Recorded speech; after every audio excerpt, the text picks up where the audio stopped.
Anak-anak, di video ini Ibu akan membahas tentang sistem saraf ya, sebagai bagian dari materi yang akan di PSATK.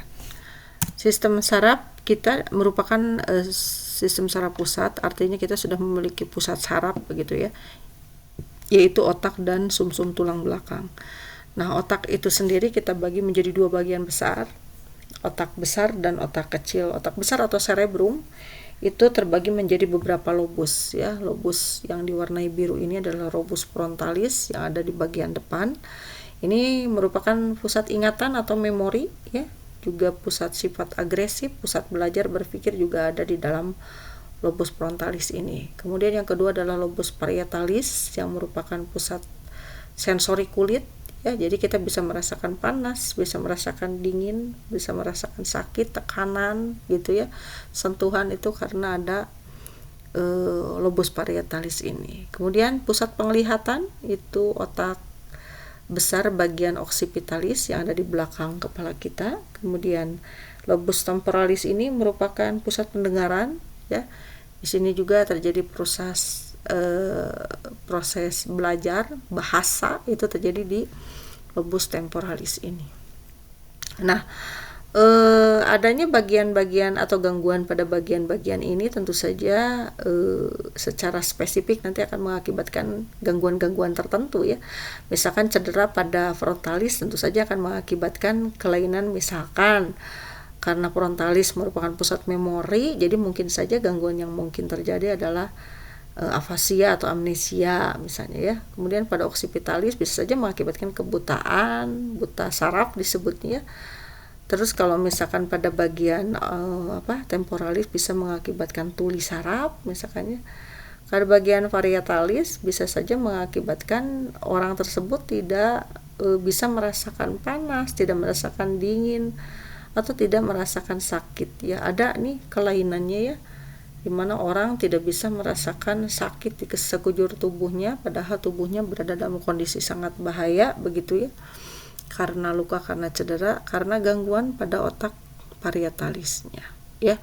Kemudian yang berikutnya adalah selain otak besar kita juga punya otak kecil nih. Otak kecil ini sangat penting karena dia berfungsi sebagai pusat pengendali tubuh ya, pengendali dan koordinasi gerak tubuh, keseimbangan tubuh diaturnya oleh otak kecil. Jadi kalau otak kecilnya terganggu ya terjadi gangguan pada koordinasi gerak tubuhnya, pada keseimbangan tubuhnya ya.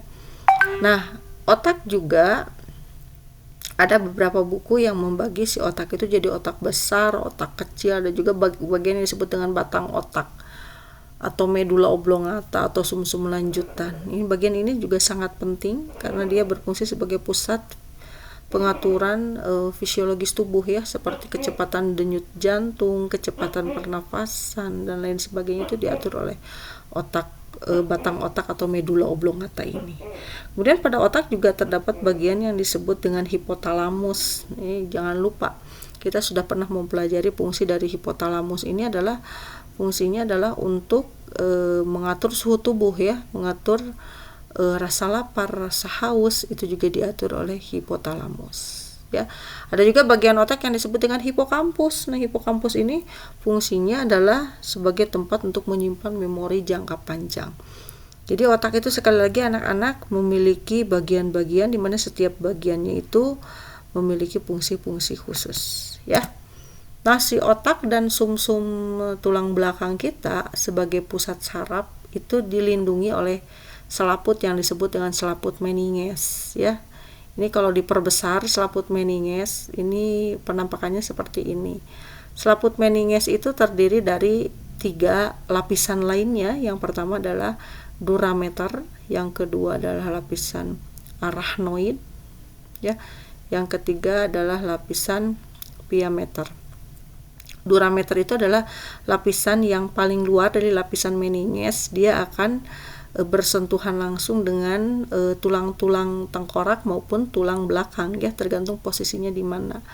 Kemudian lapisan arachnoid sesuai dengan namanya ini bentuknya seperti jaring laba-laba ya, makanya disebut arachnoid. Jadi seperti laba-laba, jaring laba-laba. Kemudian di antara durameter dan arachnoid ini terdapat satu lapisan yang disebut lapisan subarachnoid yang ini ya, yang berisi cairan yang berfungsi untuk menahan goncangan. Nah, kemudian lapisan yang paling dalam yang bersentuhan langsung dengan otak atau bersentuhan langsung dengan sumsum ini adalah lapisan piameter. Lapisan ini merupakan lapisan yang kayak pembuluh darah yang fungsinya nanti menutrisi otak. Ya, jadi dari luar ke dalam secara berurutan lapisan meningis itu terdiri dari durameter, arachnoid, dan piameter. Nah, pada sistem gerak ini juga kita membahas tentang macam-macam gerak ya. Gerak itu ada gerak yang disadari gitu ya, ada gerak yang refleks. Gerak disadari itu kenapa disadari? Karena responnya dibentuk oleh otak secara sadar gitu ya.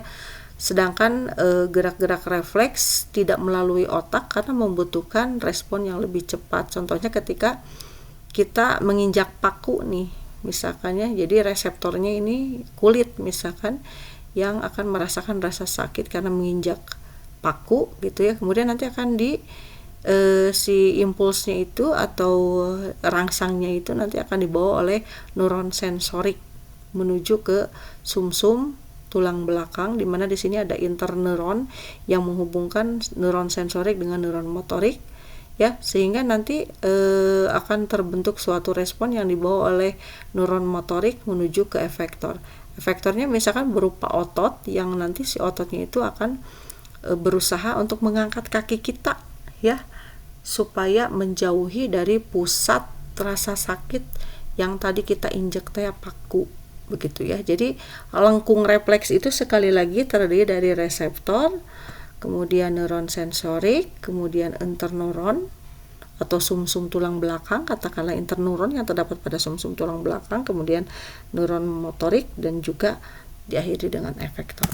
Nah, untuk proses penghantaran impuls pada sistem saraf juga itu melalui 3 mekanisme yang kita kenal dengan peristiwa polarisasi, depolarisasi, dan repolarisasi. Ini mohon maaf bahasa ngeblur ya, tapi yang harus kita pahami adalah pada proses polarisasi ini merupakan satu proses di mana keadaan sistem saraf masih dalam keadaan tenang, tidak dijalari oleh impuls, ditandai dengan muatan-muatan positifnya ada di luar dan muatan negatifnya ada di dalam, seperti ini.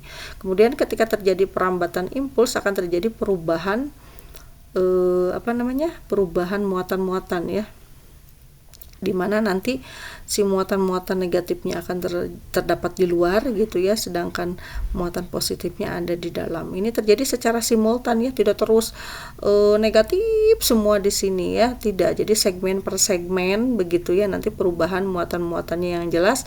Peristiwa depolarisasi itu sekali lagi peristiwa di mana ketika muatan-muatan sel saraf itu di luar negatif, di dalam positif, di mana keadaan sel saraf nanti sedang dirambati dengan impuls. Nah, ketika setelah dirambati impuls, nanti kan posisi muatannya itu akan balik lagi ke normal lagi ya, positifnya jadi di luar, negatifnya jadi di dalam. Nah, keadaan kembali ke keadaan polar ini maka kita sebut dengan repolarisasi atau kembali ke keadaan polar. Jadi ada 3 peristiwa ya.